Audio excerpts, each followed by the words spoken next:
Hey you guys, what's up? Got a new crowd control story for you. This happened actually over the weekend. Happened on this past Friday night, and went out with my friend Victor, cinematographer, and we ended up going down to Pontiac to this new club called Electricity, spelled with a K instead of a C, and I was told that this place was new and that we could get in for free, and they play techno music. And when I'm in a dancing type of nightlife environment, there's nothing I personally would rather be around than techno music. And because that's when I can really like let loose and just don't even care if people are watching me. I don't need anyone to dance with. I don't need any girls, whatever. That's more for like the top 40 hit list. But so I'm there on the dance floor, and because it's a new place, there weren't a lot of people there, even though it was like free to get in. And this venue is beautiful; it was huge. I'll post like a picture of it on my Facebook page so you guys can check it out. But so the lights were everywhere, music was good, and but not a lot of people, and not a lot of people dancing on the dance floor either. And so the people that were there, I just went out and I was doing the thing, having fun. I was with my three friends: Victor's brother Alex, and my friend Matt. And of course, I had my pack of cards. I had regular pack and the invisible deck with me. And so I went out on the dance floor. And lately, as lame as it sounds, I've been incorporating like card flourishes into like the dances that I'll be doing. So I'll just be on the dance floor and like shaking, be like moving around, moving my feet, and doing a bunch of cool stuff, spinning around, getting my practice in, and because this does a couple things, lets me loosen up, forget about the environment, gets people's attention on me, see that I'm manipulating these cards. If I do shoot a card up, just having fun, and so there was a top layer, an upper floor rather, and everyone was dancing. Everyone was taking turns. Like they'll point to you, you get in the circle, do your thing. So eventually, like gets to me, and I don't know what I did. I did just some card flourishes and some fans, and did the old dynamo. Whoa! And so at one point, the guy from like someone at the top floor like shouts down to me, and he's like, "Five of hearts, five of hearts." And I was just like, what does he mean, five of hearts? So I knew it probably wouldn't happen, but I sprung the card out, caught it, and it wasn't the five of hearts. And he was like, you suck! Just because I didn't get his card. And so that was like a challenge to me. So I got off the dance floor and I went upstairs, and I get nervous when I approach and interact with people, and still to this day, it gets easier, but it takes a while for you to just like completely not care and just like have that confidence. And so even going upstairs, I kind of just like stood by his group with a pack of cards, and I didn't do anything. And they didn't interact with me, they didn't see my cards, they didn't compliment me, or like they didn't say anything. Not that I care, but when I go out, it's like I told you guys, I'm out to meet people and make friends and show them magic. And so then what I did was I just started walking around a little bit, and I noticed these three people looking over down to the dance floor, and I stopped them. I was like, "Hey, can I show you guys something really quick?" And I did the invisible deck to them, all three of them. Blew their minds. They liked it. Some people over in the corner kind of saw me, so I walked over to them, did the invisible deck to them, because in this crowd environment, the people that I just did it to aren't going to follow me over and watch me do the same thing again, so like it's instantly repeatable. They're blown away by it. Soon enough, go over, meet three other strangers, and now I'm starting to build like the tolerance and the acceptance that like this is easy. I can interact with whoever I want, whenever I want, and dominate and control the conversation to however I want it to be. And so my goal was just like to meet and get as many names of people as I could. And so after I did a trick, I would go over to my phone and I would plug in their name, their description of them. So if I wanted to do another trick, I could go back to them later, call them by their name, and then it's just great rapport building.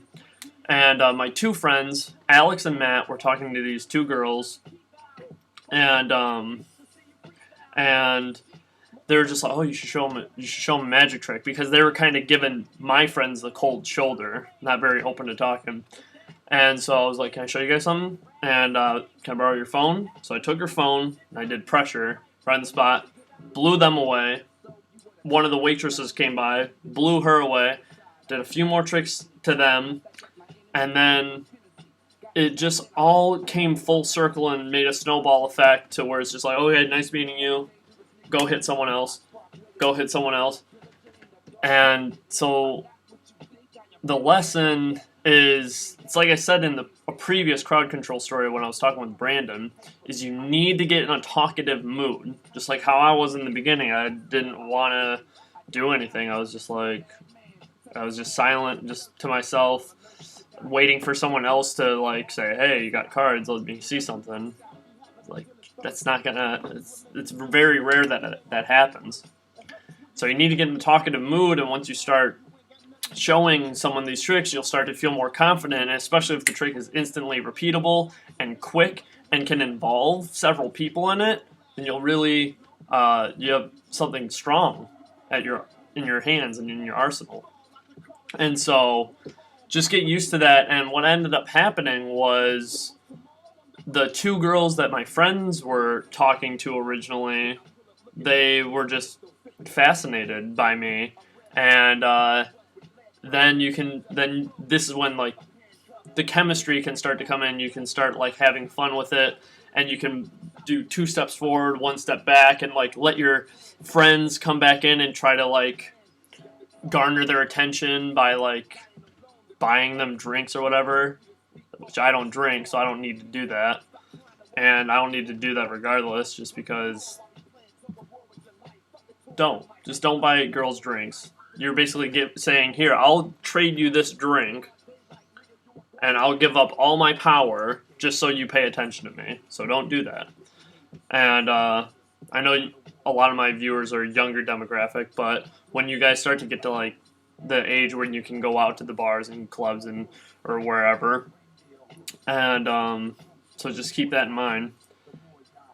And I ended up getting both of the girls' information, and I found out that they both had boyfriends, and so I told my other guy friends. They were just like, "Hey, did you get Kelly's or Courtney's number?" And I was just like, "Yeah, I got both of their information. I got Kelly's number," and they didn't, and it was just like,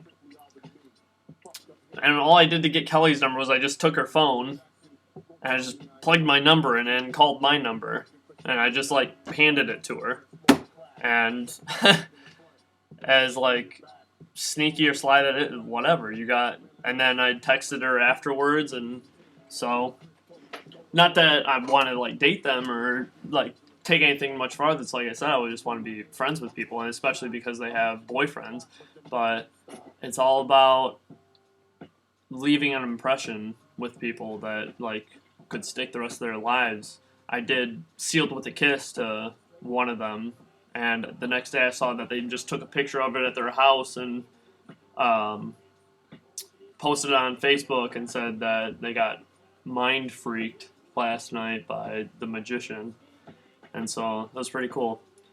And so like I said, I'm getting rambling, mumbling on too much, but I ended up talking and meeting and getting the names of like 12 people that night, just going up to them.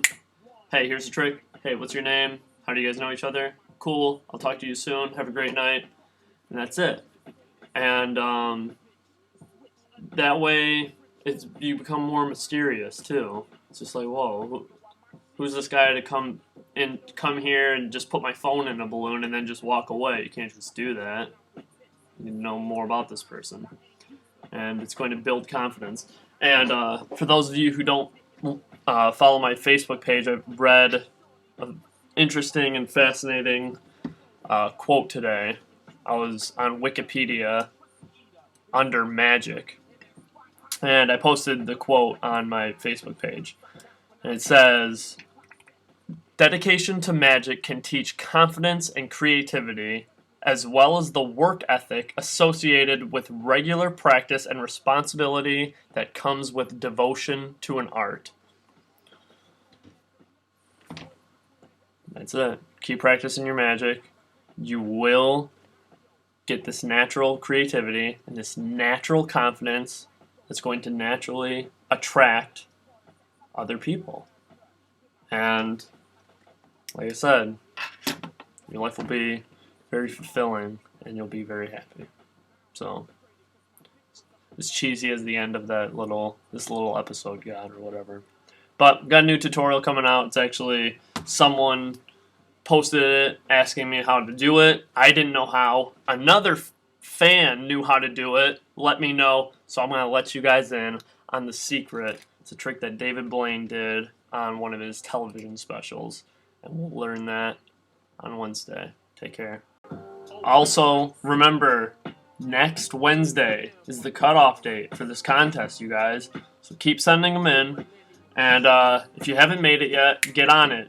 Don't hesitate, or else it's not going to get made in time, I promise. Procrastination is the ultimate creativity killer. Okay? So get on it. Get out there and film some stuff. Blow some minds. Send them to me. Win some awesome prizes. Come on now.